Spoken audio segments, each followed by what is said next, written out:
신율의 뉴스 장면 승부 3부 시작합니다. 여러분 잘 아시지만 수요일 3부와 4부에 걸쳐서 여러분에게 보내드릴 코너 여의도 청년정치죠. 청년들의 시각은 맞는데 내용은 뭐 그다지 상큼하지 않는 내용들을 저희가 다루게 될 텐데 오늘도 두 분 나와 계십니다. 한 분씩 소개해드리죠. 먼저 이승환 전 대통령실 행정관 나와 계십니다. 어서 오십시오. 네, 안녕하세요. 이승환입니다. 예, 그리고 더불어민주당 박성민 전 최고위원이십니다. 안녕하세요. 네, 안녕하세요. 박성민입니다. 예, 올 때 비 안 왔어요? 네, 올 때는 안 왔습니다. 지금 비 많이 오던데. 그래요? 예, 좀 아까 이 담배 한 대 태우려고 나갔었는데 비 많이 오더라고요. 오락가락하긴 하더라고요. 근데 요새는 우리나라가 완전히 동남아처럼 막 그냥 한 번 비 올 땐 엄청 내리다가 또 금방 이 멀쩡해지고, 전 우리나라 정치도 좀 막 싸울 땐 싸우다가 좀 멀쩡해질 때가 있었으면 좋겠는데 그게 잘 안 돼요. 안 되나 봐요. 아유. 정치도 그렇고 날씨도 그렇고 극단에서 극단을 왔다 갔다 합니다. 또 이게 그런 공통점이 겨울에는 있구나. 영하 30도까지 떨어지고 여름에도 영상 30도 가고 극단이 영향을 받는 것 같아요. 제가 항상 얘기하는 게 뭐냐면 여름과 겨울의 온도 차이가 근 한 45도, 46도 차이가 나거든요. 이 정도 차이가 나는 나라는 저는 전 세계에 거의 없는 것 같아요. 저는 그런 생각하는데요. 처서매직이란 말 있잖아요. 올해는 이제 통할지 안 통할지 모르는데 처서가 지나면 희한하게 좀 신기해진다. 좀 시원해진다. 네. 신기해지나 한번 봅시다. 신기하게 시원해진다. 그래서 저는 정치권에도 좀 처서매직 같은 게 한번 있으면 좋지 아. 않을까 싶습니다. 처서가 언제인지 모르겠지만 생중계 네. 회담하면 됩니다. 글쎄요. 내일이래요. 처서가. 네, 처서 내일입니다. 한번 봅시다. 근데 안타깝게도 올해는 처서매직이 안 통할 거라는 전문가들의 예측이 많더라고요. 근데 어제 밤에도 나가보니까 너무 덥더라고요. 네. 와. 자, 근데 생중계 얘기부터 해볼까요? 여야 대표회담 TV 생중계 어떻게 보십니까? 저는 이게 민주당이 먼저 도발을 시작한 거거든요. 이해식 비서실장이 이 회담을 하겠다고 얘기를 하면서 한동훈 대표에게 이렇게 얘기했어요. 대통령실과의 관계, 그리고 이제 뭐 그 당의 수평적 운영을 할 수 있는지는 모르겠지만 대승적 차원에서 뭐 회담을 진행한다라고 얘기하면서 한동훈 대표를 향해서 당권 장악 못했지, 대통령실과 그 관계에서 자유롭지 못하지, 그럼에도 불구하고 우리가 해줄게라고 하는 식으로 먼저 친 겁니다. 그러니까 그 다음 날에 우리도 똑같이 박정하 비서실장이 존재감 좀 높여줄게 이런 뜻이네. 네. 박정하 비서실장이 하자, 오케이 합시다, 대신 생중계로 합시다, 이렇게 던진 거거든요. 근데 저는 이 부분에 대해서 민주당이 다시 얘기한 게 이재명 대표가 유리한 거다, 불리할 게 없다라고 하면은 그냥 그대로 하면 좋을 것 같습니다. 그래서 국민들 궁금해하시는 모습들, 그리고 정말로 호심탄회하게 의제 없이 대화하는 모습들 보여주면 얼마나 좋을까. 굳이 민주당이 거부할 필요가 없다, 뭐 예의 없다, 불쾌하다 이렇게 감정적 반응 보일 게 아니고 근데 그냥 하면 된다. 예의 없다, 불쾌하다는 건 TV 생중계 때문이 아니라 그 흘렸다라는 부분에서 좀 그렇게 느끼는 거 아니에요? 그래서 그렇죠? 박정환 비서실장이 그 얘기했죠. 민주당이 동의한다면 그렇게 한 부분을 먼저 봐야 되는데 이거 가지고 예의 없다라고 하면은 오히려 이 회담 자체가 더 시작 전부터 흙탕물로 들어가는 거죠. 그러니까 저는 이게 오히려 그 영수회담의 만약에 예를 들어서 영수회담을 만약에 대통령께서 받으셨다라고 한다면, 받는다 했는데 그 영수회담의 형식에 대해서 뭐 민주당 측에서 대통령실과 사전 조율 없이 예. 먼저 공개적으로 언론에 공표한다. 그럼 여당에서 뭐라 그러겠어요? 대통령과 협의도 거치지 않은 사안을 이런 식으로 언론에 먼저 공개하는 것은 부적절하다, 이렇게 하지 않았겠습니까? 그럼 똑같은 거예요. 이게 여야 대표가 만나자라고 해서 서로 만나자라고 했으면 이제 여러 가지 구체적인 뭐 의제뿐만 아니라 형식 같은 것도 서로 좀 허심탄회하게 논의를 해서 합의하에 발표를 하는 것이 좋지, 먼저 이렇게 선수 치듯이 한동훈 대표가 우리 생중계하자 이렇게 얘기를 하고 마치 거기에 대해서 민주당이 뭔가 확실한 대답을 하지 않으면 민주당 뭐가 두려워서 피하냐, 이렇게 공격하려고 한 거 아니겠습니까? 저는 그런 면에서 결국에 이게 여야 대표가 굉장히 오랜만에 만나는 건데 그 협치의 정신, 대화의 정신을 살린다라고 한다면 민주당 측과 합의하에 이런 형식 같은 부분을 같이 동시에 발표하는 게 좀 맞지 않았을까라는 아쉬움은 있고요. 근데 저는 뭐 이런 부분보다도 왜 한동훈 대표가 그렇다면 이 공개적으로 생중계를 하자라는 얘기를 했을까에 대해서 좀 생각을 해봤어요. 저는 한동훈 대표가 결국에 이 여야 대표 회담을 어떤 국회 차원에서 좀 실질적인 협상의 장으로 활용하려는 정말 내실 있고 열매 맺을 수 있는 회담의 장으로 활용하기보다는 어쨌든 자기 존재 증명의 무대로 생각하고 있는 게 아닌가 싶습니다. 그러니까 먼저 그렇게 선수를 치듯이 국민들 앞에 우리가 나서서 보여주고 싶은 거예요. 한동훈 대표는. 결국 국민의힘에는 나만한 정치인 없다. 나만큼 이재명 대표를 상대할 수 있는 정치인이 없다라는 것을 보여주고 자기 존재감을 좀 공고히 해서 당을 조금 더 본인의 리더십을 더 세우고 싶어서 저는 이런 어떻게 보면 자기 증명의 욕구에서 이런 일들을 벌이고 있다 이렇게 생각합니다. 거창하게 할 거 없이 그냥 하면 됩니다. 그리고 이 부분은 이런 제안은 새로운 게 아니에요. 작년 6월에 이재명 대표가 우리 당 김기현 대표한테 먼저 제안했던 거 아닙니까? 그 대표회담 하자고 해놓고 저는 그때 워딩이 되게 멋있었다고 기억하거든요.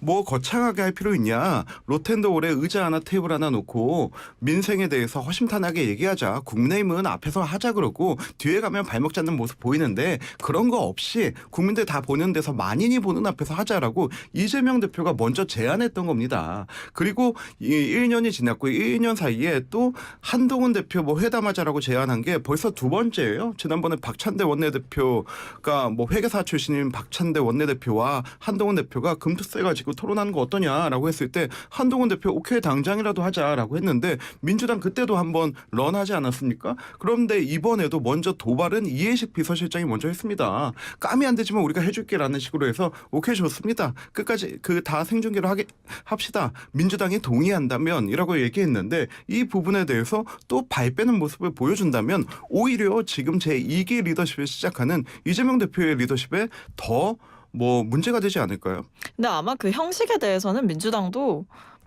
그렇게 크게 문제 삼지는 않을 겁니다. 왜냐하면 그러니까 이게 앞서도 말씀드렸지만 이 형식 때문에 불만인 게 아니라 이 형식을 상호 합의하에 공개한 게 아니라 먼저 이제 실질적인 조율을 거치기도 전에 공개한 그 방식이 문제였다라는 거고요. 시원하게 토론하면 된다라고 하셨는데 그럼 저도 똑같이 말씀드리고 싶어요. 시원하게 해병대원 특검법 제3자 추천 그거 특검법 추진하면 됩니다. 한동훈 대표가 과거에 출사표 던지면서 얘기하지 않았습니까? 저는 이거에 대해서도 좀 속 시원하게 토론하자. 뭐 생중계하자 이렇게 하는 것만큼 제3자 추천 특검법 하자 이 부분도 좀 얘기해 주셨으면 좋겠습니다. 회담에서 얘기해서 하면 되죠. 회담에서 얘기해서 우리 당의 과연 입장을 정확히 그 하면 사이에 되죠. 당내 어떤 그러니까요. 합의를 이뤄서 가져올 수 있을지 저는 합의를 그게 궁금한 이뤘는지 안 거죠. 이뤘는지 생중계로 보여주면 되는 겁니다. 예. 그걸 어떻게 생중계로 보여줘요? 저는 이 두 분이 있으면 굉장히 편해요. 그냥 알아서 왔다 갔다 하시기 때문에 그 되게 좋은데 제가 궁금한 게 하나 있어요. 우리가 뭐 양당 대표의 회담을 뭐 정상회담과 비교할 수는 없지만 정상회담 같은 경우에도 사실은 의제 조율이라든지 어느 정도의 뭐 어떻게 나올지를 다 한 다음에 정상들이 끝에 만나가지고 악수하고 좋은 얘기하고 뭐 이렇게 했다 이런 게 대부분 이런 우린 결론을 내렸다 뭐 이런 거 아니겠어요? 이번에도 양당 대표 회담에서 실무회담을 하잖아요. 의제 설정하고 의제 조율하고 이 과정에서 어느 정도 결론은 나오지 않나요? 어떻게 보세요? 그러니까 이게 공개로 하면서 의제를 정해놓고 하는 경우 그리고 또 비공개로 하면서 의제를 정해놓고 하는 경우 비공개로 하면서 의제 없이 그냥 우리끼리 먼저 얘기해보자라고 하는 경우 뭐 이런 몇 가지 경우가 있을 것 같은데요. 저는 근데 지금의 타이밍으로 봤을 때는 솔직히 최상병 특검법부터 해가지고 온갖 민감한 것들 다 같이 공개를 하면 좋을 것 같습니다.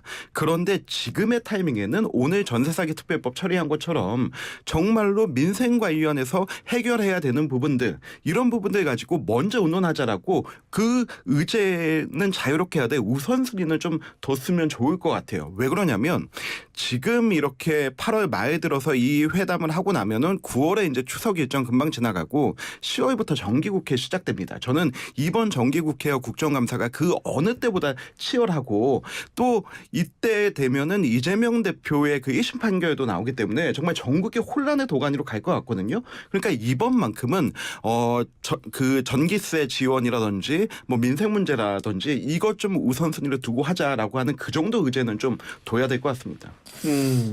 뭐 의제는 서로 이제 다 받겠다라고 하고 있으니까 좀 지켜보시면 될 것 같고 근데 다만 이게 어떤 생중계를 하는 방식에 일장일단이 있다고 저는 생각을 해요. 그러니까 하나의 장점은 이제 여야의 대표가 만나는 모습을 보여주고 또 그 과정에서 오가는 대화들을 통해서 투명성도 확보할 수 있고. 투명성과 어떤 검증의 과정이 사실은 되는 거거든요. 그러니까 한동훈 대표는 근데 그런 면에서 이 형식을 얘기한 게 결국에 제가 앞서도 말씀드렸듯이 자기 증명을 하고 싶은 거다. 그러니까 마음이 좀 콩밭에 가 있는 거 아닌가 이런 생각이에요. 왜냐하면 굉장히 지금 여야가 첨예하게 대립하고 있으면 있을수록 어떻게 보면 뭐 지지층이나 대중들에게 공개되지 않는 그 다른 무대에서 실질적인 협상, 굉장히 내밀한 협상이 이루어져야만 여야 협치가 가능하기도 할 거거든요. 근데 이 부분에 대해서 형식적으로 먼저 이제 전면 공개를 내세운 것은 결국에는 이 민생이나 어떤 합의가 주 목적이라기보다는 본인의 존재감을 드러내는데 좀 더 초점이 맞춰져 있다. 그래서 이 형식의 일장일단은 분명할 것 같고요. 근데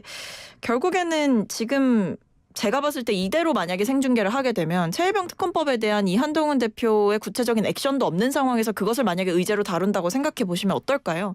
결국에 서로가 서로를 굉장히 강하게 공격하는 모양새로 흘러갈 수가 있거든요. 한동훈 대표가 또 강하게 압박받을 수도 있고요. 그렇게 되면 오히려 이게 생중계로 하면 비공개로 했을 때보다 더 성과가 안 나올 수 있다. 저 이런 생각이고 아니면 이런 전략이 있을 수는 있어요. 그냥 생중계로 해서 공개를 하고 그다음에 정말 내밀한 협상 같은 부분은 원내대표한테 키를 줄 수도 있습니다. 그래서 조금 지켜봐야 되지 않을까 싶어요. 저는 이재명 대표가 중요 회담을 1대1로 했던 경우를 살펴보면은 지난번에 대통령과의 회담은 1대1은 아니었죠. 그런데 처음 시작할 때 A4 용지를 들고 15분 분량을 읽고 내려가기 시작했어요. 그리고 나서 이제 1시간 이상 이렇게 비공개 회담을 하고 나오면서 별다른 성과가 없는 것처럼 그렇게 이야기를 했습니다. 그리고 그 전에 기억나는 게 그 민주당에서 이낙연 대표가 마지막으로 분열돼서 나가기 전에 둘이서 이제 광화문의 한 식당에서 단둘이 회담을 했을 때 그때도 이낙연 대표를 앞에 앉혀두고 A4 용지를 꺼내서 요구사항 줄줄이 읽었다고 해요. 그런 다음에 다른 대화도 없었어요. 그리고 나와서는 이낙연 대표에게 여러 권유를 했지만은 뭐 막을 수 없었다 이런 식으로 했습니다. 그 중간 비공개로 됐을 때의 중간 과정을 우리 당도 그렇고 그리고 민주당 내에서도 그렇고 믿지를 못해요. 근데 이재명 대표가 말한 것처럼 국민의힘이라는 존재는 앞에서는 협조하겠다고 뒤에선 발목 잡고 하니까 그러면은 우리 다 공개로 하자라고 했던 이재명 대표의 워딩 그대로 그냥 공개로 하면 되는 겁니다. 우리 박성민 최고가 한동훈 대표를 걱정해 주면서 해병대 특검법 나왔을 때 입장 정리 안 됐으면 어떡할 거냐. 우린 괜찮습니다. 우리는 그 얘기하면 되는데 다만 이게 또 이재명 대표의 회담 스타일처럼 앞에서 모두 발언할 때 A4 용지 읽고 그리고 1시간 2시간 좀 있다가 나와서 또 다른 얘기하는 것보다 있는 과정 그대로 보여드리자. 저는 이 새로운 정치의 하나의 단면이라고 보고요. 이재명 대표에게도 전혀 나쁠 게 없다라고 생각합니다. 그러니까 뭐 민주당에서 받을 수도 있다니까요. 좀 지켜보시면 될 것 같고. 근데 저는 이게 과연 이재명 대표한테만 하기는 할 거라고 보시는 거죠? 저는 할 수 있다고 생각해요. 이재명 대표가 굳이 이걸 피할 이유는 없지 않겠습니까? 예. 왜냐하면 일단 이재명 대표의 정치 구력이 한동훈 대표보다 훨씬 세고 토론이라든지 이런 어떤 굉장히 강대 강의 정치 상황에서 어떤 토론이라든지 그리고 과거 대선 후보 시절에도 이미 공개적으로 국민들 앞에서 토론을 했던 경험도 있고 그러니까 이 정치 구력이라는 게 무시 못하잖아요. 그러니까 결국에는 한동훈 대표는 사실 냉정하게 보면 정치 초보인 게 맞지 않습니까? 뭐 이번에 전당대회를 거치면서 보여준 모습이 있긴 합니다만 실제로 그 후보들끼리 토론할 때 한동훈 대표가 굉장히 과격한 발언을 하거나 뭐 나경원 대표의 그런 뭐 공소 취소 부탁을 폭로하거나 뭐 이런 일도 있었고 자충수를 몇 번 두셨어요. 그래서 본인은 이런 공개적으로 생중계를 하고 야당 대표랑 이렇게 대적하는 모습을 보여주는 데 있어서 나름의 승부수다라고 생각할 수 있지만 제가 봤을 때 이거는 이재명 대표와 한동훈 대표의 어떤 회담의 성격보다 오히려 이렇게 가면 한동훈 대표의 공개 오디션이 될 가능성이 있다 싶어요. 결국에 국민들이 봤을 때 지난번 전당대회는 정치 초보 한동훈 대표를 검증하는 하나의 예선이었다고 한다면 이번에 이재명 대표와 만약에 생중계를 대화를 하고 토론을 하는 과정이 나간다면 여기서는 또 본선인 거라고 저는 생각을 하거든요. 근데 여기서 과연 한동훈 대표의 승부수가 통할 거냐. 이재명 대표 그렇게 만만한 사람 아니다. 이렇게 말씀드리고 싶습니다. 그러니까 통하든 안 통하든 그냥 일단 해보면 됩니다. 그러니까 지금 그러니까 민주당이 지금 거부한 상황이 아니잖아요. 그러니까 먼저 그런 식으로 형식에 대한 조율을 안 거치고 먼저 냅다 그렇게 얘기를 해버린 게 잘못됐다라고 그러니까 얘기를 하는 거죠. 민주당과 야권에서 이렇게 얘기했는데 한동훈 대표 정치 초보고 이재명 대표는 대권 주자까지 했던 사람이다라고 얘기하는데요. 이번 전당대회 과정을 지켜보면 우리 정말 대권 주자급과 당대표급들과 함께 한동훈 대표가 전부 다 토론을 하면서 뭐 내용이야 좀 이렇게 지적할 부분들은 있지만 전혀 밀리지 않는 자신의 논리를 피는 걸 보여줬거든요. 저는 민주당이 하나 또 기억해야 될 게 뭐냐면 이재명 대표와 한동훈 대표의 어떤 토론에서 중간 비교 과정할 수 있는 게 원희룡 장관이에요. 원희룡 장관 지난 총선 당시에 이재명 대표와 TV 토론할 때 이재명 대표 어떻게 했습니까? 원희룡 장관이 재건축관련해서 정말 민원 많은 아파트 얘기 나오니까 아파트 이름 하나만 대보세요. 하나도 내지 못했습니다. 그런데 그런 원희룡 장관이 한동훈 대표와 또 했을 때는 다른 모습을 보여줬거든요. 저는 그래서 이 부분에 대해서 한동훈 대표 정치 초짜다 걱정해 주실 게 아니고 그냥 빨리 하겠다라고 하면은 제일 좋을 것 같습니다. 근데 저는 한 말씀만 드리면 원희룡 후보와 그렇게 대적했던 모습을 갖고 이번에도 이길 수 있다라고 얘기하는 건 좀 말의 어폐가 있는 게 네. 원희룡 장관은 이재명 대표한테 총선에서 지지 않았습니까? 그걸로 끝난 거죠. 근데 일각에서는 사실은 이재명 대표가 예전에 김기현 대표 시절에는 이 당대표회담 안 했거든요. 근데 이번에 하는 이유는 뭐냐면 일각에서 하는 분석이에요. 뭐냐면 한동훈 대표가 미래에 가장 유력한 대권 후보이기 때문에 한 번쯤 회담을 해볼 만하다라고 생각하기 때문에 다시 말해서 급수가 맞기 때문에 그렇다라는 얘기를 하는 경우도 있어요. 동의하십니까? 저는 그리고 앞으로 지금 대선까지의 과정 중에서 어차피 둘 다 대선 나올 거는 모두가 다 예측하고 있으니까요. 3년이라는 과정 중에서 미리 기선제압하고 가겠다. 이것도 있는 것 같아요. 그리고 이 기선제압한 걸 가지고 다시 영수회담의 어떤 단계로 삼겠다. 한동훈 대표하고 회담을 해보니까 한동훈 대표는 아직 당권을 장악하지 못했고 대통령실과로부터 어떤 의견을 자유롭게 개진하지 못하는 사람이니 나는 대통령을 만나서 영수회담을 단독으로 해야겠다라고 하는 그 논지를 만들기 위해서 이 포석을 먼저 깔아둔 것 같은데 그럼 먼저 다 하고 가면 됩니다. 단계별로. 저는 그 급수 때문에 뭐 그런 건 아닌 것 같고 그러니까 지금의 국회 상황이라는 게 결국 너무 민생을 뒷전으로 하는 것 아니냐라는 비판을 여야가 동시에 받고 있는 상황이다 보니까 이재명 대표 2기 지도부 만들어졌는데 2기 지도부는 1기 지도부랑 뭐가 다르냐 했을 때 민생을 더 잘 챙기는 모습을 보여주겠다. 이 포석이 오히려 더 많이 깔려 있는 거라고 봅니다. 알겠습니다. 자, 3부는 여기서 줄이고요. 잠시 뒤 4부에서 계속 얘기 이어가죠. 예, 신율의 뉴스 정면 승부 4부 시작합니다. 3부에 이어서 여의도 청년 정치 계속 이어갈 텐데요. 지금 이 자리에는 이승환 전 대통령실 행정관, 박성민 전 더불어민주당 최고위원 두 분과 함께하고 있습니다. 자, 앞에선 이제 그런데 뒤에선 이 얘기부터 좀 해야 될 것 같아요. 야, 이 참 아주 지엽적인데 이게 이렇게 관심을 끌 필요가 있나? 난 문제요. 어떻게 보세요? 저는 전말에 다 들었습니다. 이 대통령 행정관들 일방적인 담당자들한테 입장 전말에 다 들었습니다. 원래 이게 프로토콜이 명확히 존재해요. 이렇게 당선되고 첫날에 가가지고 예방하면서 축하날을 전달하는 건데요. 여기에 프로토콜이 첫 번째 행정관급들에서 그 당의 당대표실이나 그 원내에 실무 담당자한테 연락을 합니다. 이렇게 예방 가서 축하하실 건데요. 언제 가는 게 좋을까요? 하고 그 전화를 실제로 했습니다. 했는데 우리가 조율하고 알려줄게요라고 하고 민주당 측에서 연락을 주기로 했는데 연락이 안 왔어요. 그러니까 기다리다가 이제 조급해지니까 비서관이 직접 연락을 또 한 거예요. 연락했는데도 이해식 의원이 이제 전화를 받지를 않고 자동 문자 보내는 걸로 지금은 전화를 받을 수 없습니다. 이렇게 보냈습니다. 그래서 비서관이 문자를 보낸 거예요. 저 누굽니다. 예, 축하 전달해드리기 위해서 전화 드렸습니다. 전화 기다리겠습니다. 했는데도 전화가 안 온 거예요. 그래서 또 다시 전화를 하고 두 번 정도 전화를 했음에도 불구하고 아무 연락이 없던 거예요. 그럼에도 불구하고 실무진 차원에서는 그냥 빨리 얘기가 이루어져서 날짜를 잡았어야 되는데 그 실무진들도 연락이 다시 콜백이 오지 않은 거예요. 그런 와중에 그 민주당 이재명 대표 측에서 축하난 거부 이게 단독 한 줄 기사로 나갔거든요. 이것도 나가면 안 되는 건데 이게 어떻게 나갔냐? 원래 이재명 대표 측임 하고 용산 출입하는 모든 기자들은 축하난 언제 가냐 이것만 물어보거든요. 가서 카메라도 보내야 되고 메시지도 따야 되고 하니까. 근데 거기에서 이제 답변하면서 이랬던 것 같아요. 계속 연락하고 있는데 지금 연락을 안 받네요 하고 나간 게 그 기사로 나간 것 같은데 저는 이 부분에 대해서는 그냥 둘 다 해프닝이다 여기고 축하단 전달하고 일상적으로 하는 그 메시지 전달하고 그냥 그렇게 빨리 끝냈으면 좋겠습니다. 이게 괜히 실무진 또 누가 먼저 전화를 하고 왜 연락을 안 줬니 하고 가는 그 지엽적으로 싸우는 거는 국민들 보시기에 또 하나의 스트레스밖에 안 되고 이거 이렇게 할수록 우리가 22대 국회 초반에 대통령이 그 모든 의원들한테 축하단 보냈을 때 조국 혁신당에서 뭐 쓰레기통에 내버리고 리본 잘라내고 했던 것처럼 그렇게 다시 축하난에 난이 될 수 있거든요. 근데 민주당은 정말로 수권하겠다는 제1당이지 않습니까? 이렇게 의례적으로 축하하고 하는 부분은 그냥 우리 실무적인 실수가 있었고 해프닝이다 하고 빨리 받아들여지는 게 가장 좋은 모습일 것 같습니다.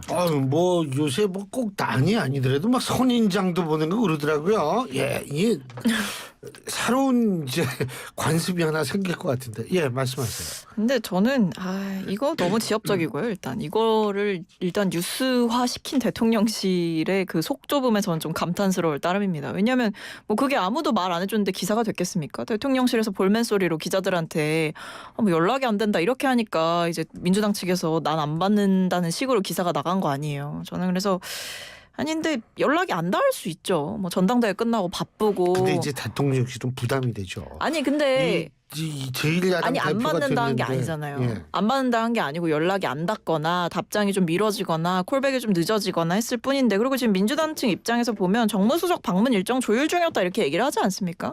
그렇다고 한다면 어쨌든 얘기 자체는 할 수 있는 여지가 있었던 거고 뭐 정말 민주당 측에서 우리는 정무수석이 와도 안 받을 겁니다. 이렇게 공언한 상황이 아니면 대통령실 측에서 뭐 좀 더 기다려 보거나 아니면 연락을 해보거나 하면 될 일이지 오히려 뭐 저는 이 부분을 일단 언론에 흘려서 기사화를 시키고 마치 민주당이 뭐 거부하는 것처럼 어떤 이런 불편한 상황을 초래한 거는 저는 왜 이렇게 하시는지 모르겠어요. 그냥 연락이 안 됐으면 그것도 그냥 일련의 내부적인 해프닝으로 지나갈 수 있는 거 아닙니까? 뭐 민주당도 뭐 만약에 아예 대통령실 측에서 방문이 안 오거나 난이 안 온다라고 했으면은 또 물어봤을 수도 있어요. 뭐 언제 오실 거냐. 저희 이제 좀 봐야 될 것 같다. 이렇게 할 수 있는데 이걸 이렇게까지 할 일은 아닌 것 같다 싶습니다. 근데 문제가 민주당에서 그런 거예요. 난 관련해가지고 조율한 바가 없다라고 그렇게 얘기해서 얘기가 커진 건데요.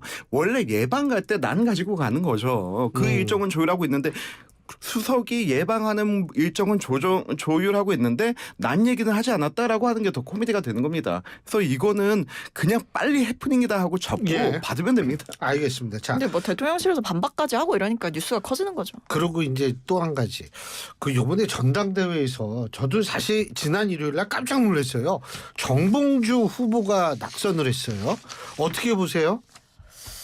저는 전략의 실패였다. 정봉주 후보의 전략 실패라고 봐요. 왜냐하면 이제 뭐 여러 가지 뭐 해프닝들이 있었죠. 뭐 예를 들면 처음에 이제 박원석 전 의원께서 이제 라디오 유튜브에서 어떤 공개를 해가지고 오늘 그 굉장히 미안하다고 얘기했잖아요. 네, 이제 아마 근데 보니까 거기 제작진들도 그렇고 뭐 발언을 한 박원석 의원도 그렇고 이게 이렇게까지 어떤 주목을 받고 기사화가 되고 이럴 거라고까지는 예상을 못한 것 같아요. 그러니까 파장의 크기 자체를 좀 예상치 못했던 것 같고 근데 뭐 그걸 떠나서 그 뒤에 있었던 어떤 기자회견에서 보여줬던 정봉주 후보의 스탠스 뭐 명팔이 척결하겠다 뭐 아니면은 뭐 이재명 대통령 되면 안 된다 이렇게 얘기했던 거는 뭐 맞지만 애정에서 비롯된 거였다 이런 그 모든 일련의 발언들이 사실은 이재명 대표를 굉장히 강하게 지지하는 핵심 지지층들 입장에서는 저 사람 위험하다라는 시그널을 확실하게 받는 계기가 된 거죠. 그래서 나름대로 본인이 그 발언이라든지 그 기자회견 나오기 전까지는 순위가 어땠나 보니까 누적 집계 2위였더라고요. 그러니까 수석 최고위원이 될 뻔했다가 이제 차석을 달리고 있었던 상황이었기 때문에 본인은 나름대로 지지층이 굳건하다라고 생각을 해서 약간 전략을 좀 틀어서 어떤 다른 지지층에게까지 소구할 수 있는 방향을 선택해 본 것 같은데 그게 결과적으로는 오히려 핵심 지지층을 흐트러뜨리는 결과로 나왔다. 저는 이렇게 봐요. 두 가지에 놀랬죠. 정봉주의 6위와 전현희의 2위. 이 두 가지가 다 굉장히 놀랄 일이었는데 정봉주 후보 같은 경우는 이제 초반에 1위, 2위를 계속 이어가면서 하면서 나중에 이제 명팔이 논란 나오고 나는 더 이상 이 핵심 지지층에게 지지를 받을 수 없을 것 같다. 그렇다면 이제 국민 여론조사와 그리고 당내에서도 중도 쪽에 있는 표심을 잡기 위해서 나는 그냥 내 스탠스로 가야겠다라고 그 전략을 선택한 것 같은데 결국은 이 전략은 실패했다라고 하는 거고, 반대로 내가 진짜 0.02% 차이로 이현주 의원에게 지고 있는데라고 그 처절한 간절함을 가지고 있던 전현희 의원의 전략은 아예 완전히 강성 지지층만의 대상과 타겟으로 이들에게 맞는 얘기를 해야겠다라고 하면서 그 법사위에서 김건희 윤석열 살인마 이 발언한 거에 가지고 살인자 한 거 그거를 며칠 이끌고 가면서 그 효과를 톡톡히 본 거죠. 저는 이걸 보면서 민주당을 움직이는 힘 자체가 아주 극단의 워딩과 극단의 영역을 통해서 움직인다라고 하는 게 이번에 증명됐다고 봐요. 그렇다면 앞으로 민주당 내에서 있는 모든 정치인들은 이 정치의 스탠스를 계속 이어가려고 할 텐데 과연 이게 정당의 차원에서 민주당에게 좋은 일인가? 한국 정치의 차원에서 이게 좋은 현상인가? 이 고민은 좀 해봐야 될 것 같습니다. 자, 그리고 또 한 가지 윤석열 대통령의 반국가 세력을 척결해야 된다 그랬던가요? 뭐 그런 발언이 있지 않습니까? 반국가 세력 발언.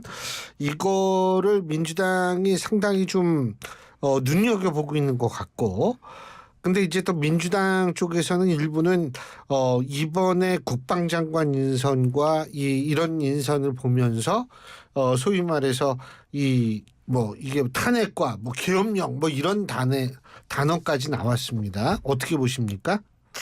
그러니까 대통령께서 이 반국가 세력이라는 단어를 굉장히 여러 차례 쓰셨죠. 근데 그 여러 차례 쓰시는 그 배경이나 의도를 정확히 아는 사람은 제가 봤을 때 별로 없는 것 같아요. 심지어 대통령실 관계자들까지도 제 기자들이 어떤 취재를 하거나 문의를 했을 때 명확하게 설명을 잘 못한다 그러더라고요. 대통령께서 자주 쓰는 말이기는 한데 이번 같은 경우에 그냥 북한으로 봐달라 이런 식으로 얘기를 하는 거죠. 그래서 저는 이 대통령의 일단 뇌구조가 좀 궁금하다 이런 생각을 하긴 합니다. 왜냐하면 마치 본인만 어디 과거에서 못 태어나오시는 것 같아요. 과거의 어떤 냉전 시대라든지 정말 진짜 진짜 냉전 시대의 망령들이 살아있는 그 과거로부터 못 벗어나시는 것 같고, 그리고 이분이 이 반국가 세력 이런 말을 쓰는 맥락들을 보면 이게 과연 북한만 지칭하는 것이냐. 그러니까 사실은 북한뿐만 아니라 약간 본인에게, 그러니까 대통령에게 반대하는 세력들, 그러니까 본인을 비판하거나 반대하거나 뜻을 갈취할 수 없다라고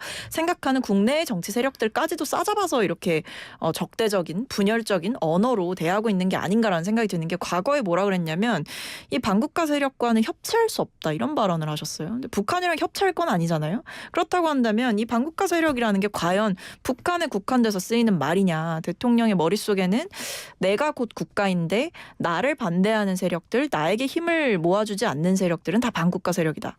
그래서 척결해야 된다. 이렇게 보고 있는 게 아닌가. 아주 굉장히 뒤틀린 음모론에 사로잡혀 있는 게 아닌가. 매우 우려스럽습니다.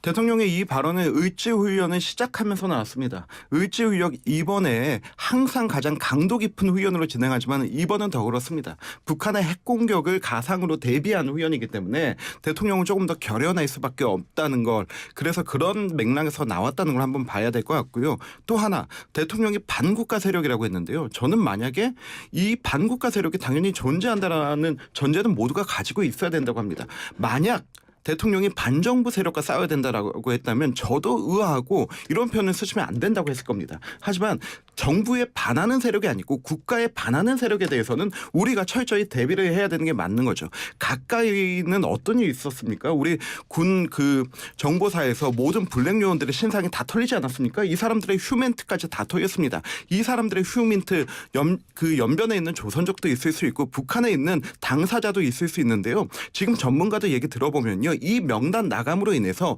북한에 있는 정보원들은 즉각 사살당했을 가능성도 있다라고 하고, 이 휴민트를 다시 복원하는데 10년이 넘게 걸린다라고 합니다. 이게 바로 반국가 세력입니다. 그리고 좀 멀리는 뭐가 있습니까?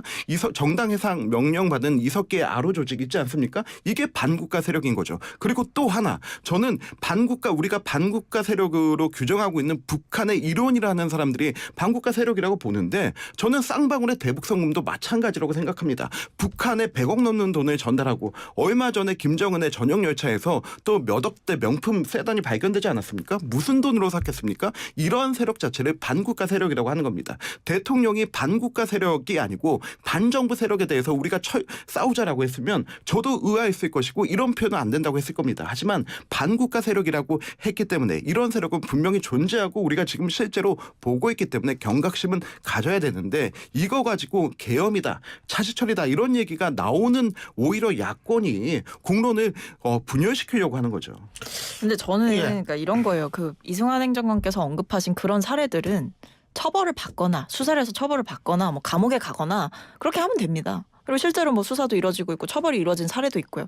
그러니까 그 범죄자들은 처벌하고 잡아들여야 된다라는 이야기를 한다면 이 반국가 세력이라는 그 말이 아, 뭐 저런 사례를 일컫는 거구나. 뭐 간첩 세력들이라든지 좀 우리가 처벌해야 할 대상들, 어떤 범죄들을 일컫는 거구나라고 하는데 반국가 세력이라는 말이 쓰이는 맥락을 보면 제가 앞서도 말씀드렸지만 이들과는 협치할 수 없다. 그다음에 보면 곳곳에서 암약하고 있다. 이런 얘기를 한단 말이죠. 왜 암약하게 냅둡니까? 잡아들여야죠. 그러니까 이런 맥락에서 쓰고 있다라고 하는 것은 어떤 단순한 그런 간첩 범죄 이런 것에만 국한해서 쓰이는 게 아니라 사실은 본인에게 좀 비판적인 세력들을 싸잡아서 이렇게 보고 있는 것 아니냐. 대통령의 시각을 우리가 짐작하게 할 수 있기 때문에 이런 발언들이 그간의 발언들까지 싹 묶여서 문제가 되고 있는 거고. 그리고 하나 더 제가 짚고 싶은 건 원래 이 반국가 세력이라는 말을 굉장히 자주 쓰시다가 한동안 안 썼어요. 한동안 왜 안 썼냐라고 보니까 뭐 총선도 있었고 총선 참패도 있었고 그 뒤에는 좀 한동안 안 쓰시다가 갑자기 이 말을 다시 꺼내셨단 말이죠. 그럼 저는 용산에서 이건 모종의 결론이 난 거다라고 봐요. 그러니까 이 총선 참패 이후에 국정 전환 뭐 노선 전환을 할지 어떻게 이 지지를 끌어올릴지 이 부분에 대한 고민이 있었을 거 아닙니까? 근데 그 고민에 대한 답을 중도 확장이라든지 아니면 민심에 부합하는 정치를 하겠다 이게 아니고 어떤 적대의 언어, 분열의 언어를 사용해서 내 편을 확실하게 결집시키고 어떤 위기감을 조성시키는 공포의 정치를 했다. 그래서 내 지지층을 확고하게 가져가겠다. 이걸로 저는 결론을 낸 게 아닌가. 그래서 지금 이 얘기를 한동안 안 하다가 갑자기 다시 하기 시작한 게 아닌가 싶습니다. 그런 게 아니고 의지훈련의 시작이라서 그 앞선 멘트가 뭐였냐면은 도로, 가스, 국가 기본 시설에 대해서 확실히 수호해야 되고 하면서 이제 북한이 어떻게 공격할 것이다라고 하는 물리적 공격들에 대해서 얘기한 거고 그런 다음에 이제 암약해서 들어오는 비물리적 공격들에 대해서 반국가 세력에 대해서 얘기를 한 거죠. 그래서 그 부분은 그렇게 크게 해석할 필요는 없다라고 생각합니다. 계엄령이란 단어 좀 너무 나간 거 아니에요? 안 그래도 저도 이게 질문지 있어가지고 보니까 이 뭐 김민석 의원께서 뭐 발언을 하셨다라고 김민석 의원이 그런 얘기를.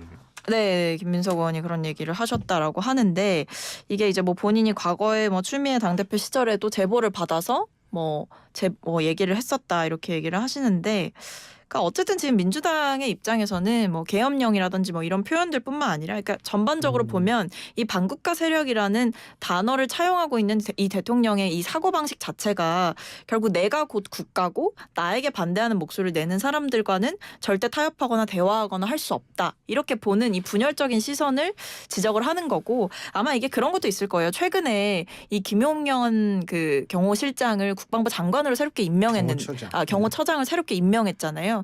근데 그게 결국에는 이 충암고 1년 선배의 자리를 챙겨주기 위해서 최혜병 수사 외압의 의혹을 받고 있는 당사자를 이런 부적절하게 영전시켰다 이런 비판도 함께 하고 있는 거거든요. 그러니까 본인이 어떻게 보면 좀 자리 챙겨주기 방식으로 이런 국방 인사를 그리고 충암고 라인을 뭐 이제 국방 인사에 등용하고 이런 부분들을 좀 문제 삼는 그런 의식에서 종합적으로 나온 것 같아요.